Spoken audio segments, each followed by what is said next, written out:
Hello, everyone, and welcome back to Pod and Plan Entertainment. My name is Chris, and in case you don't know, I review movies and I rank them on a scale of 0 to 100 in increments of 5. Today, we're going to be talking about American Underdog. I've never talked about football on this channel, but I'm a big football fan. I love football.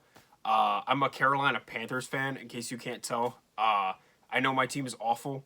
I hate my team. I hate being a Panthers fan. I really, really do. But I'm stuck with them, unfortunately. It's 1 o'clock in the morning right now, and I figured let's knock out some videos. So let's go ahead and talk about American Underdog. This is the story of Kurt Warner, who I love. He's such a great guy. He was such a great football player. I briefly watched him play in the Super Bowl against the Steelers, but I was not really into football back then, and I didn't know who he was back then either.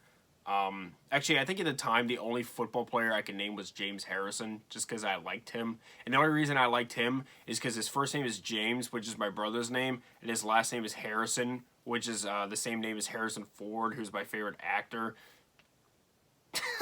So, anyways. Alright, so let's talk about American Underdog. It stars Zachary Levi and Anna Paquin. They advertise this movie like Dennis Quaid plays a major role when really he has like 10 minutes of screen time. Yeah. So I didn't write his name down. It was directed by Andrew and John Irwin, and it was produced by Sean Devereaux and John Gunn. And this movie tells the story of legendary football quarterback Kurt Warner. He had a really hard time getting into the league. In fact, so much so that at one point he started working at a grocery store.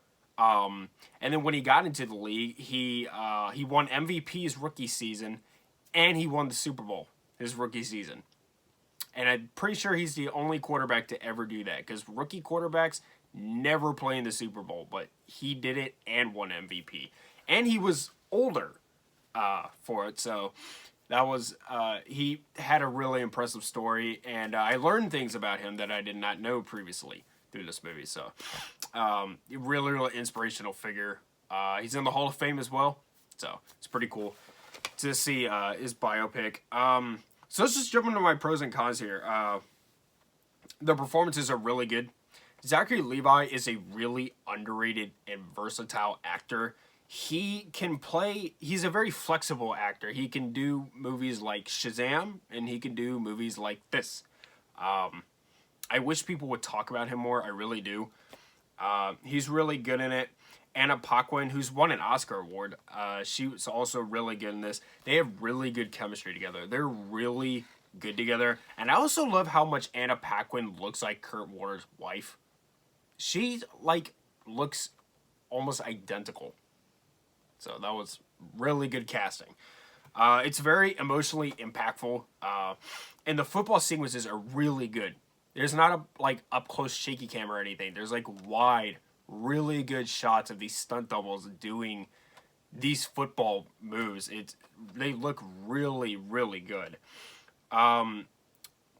This movie isn't really so much about his football life when like he actually gets into the NFL. It's more about his personal life and his journey to the NFL. And I like that this is more about him rather than about football. I like how Kurt's character prioritizes family over football. He never, despite the fact that he's constantly trying to achieve his dream, he never loses sight of the fact that family comes first. I think NFL fans will really like this movie. It's very easy to root for Kurt Warner in this movie, and it sends a great message about not giving up no matter what, because he was given up on a lot, and he kept pushing, and he did it, and now he's a legend. So, let's get into my cons. For one thing, this movie has several attempts at humor, and every single attempt at humor falls completely flat on its face. This movie isn't funny at all as much as it wants to be. There was like an old man in the theater when I went to see it who laughed at like every joke, and he even laughed at things that I'm pretty sure weren't even supposed to be funny, and I just kind of wanted to, no, I'm playing. I was about to say something mean. No, it's not a funny movie at all. This movie This movie doesn't really hype you as much. Like, this isn't like one of the all-time great sports movies. This isn't Rocky. If you go into this movie expecting Rocky, you're gonna be severely disappointed. This is not Rocky. It's not. This movie is very formulaic. It follows a formula. It follows that typical sports inspirational journey, finding yourself type formula. But it does it really well. So if you go into this knowing that that's what it's going to be, and you're not expecting Rocky, I think you'll enjoy it. I also, and this is just a personal complaint, I wish this movie had detailed the season more, his rookie season more, and the Super Bowl more. That would have been really nice. It does show you his first game in great lengths. But I wouldn't have minded. This is about 2 hours. I wouldn't have minded if this was 2.5 hours and it followed the season more to seeing him win MVP in the Super Bowl. As a football fan, I would have appreciated that. I know that that's not what this movie was about, but as a football fan, I really wanted that. And then also, Zachary Levi, as great as he is in this movie, he's too old. He's in his 40s, and he's playing a guy my age. Does Zachary Levi look like he's my age? It's because he's not. He's got me beat by almost 20 years. Okay? He's too old. As good as he is in this movie, I don't buy him as a guy my age at all. But with all that being said, again, this is not a groundbreaking film. It's not this. Don't go into it expecting this. It's not this.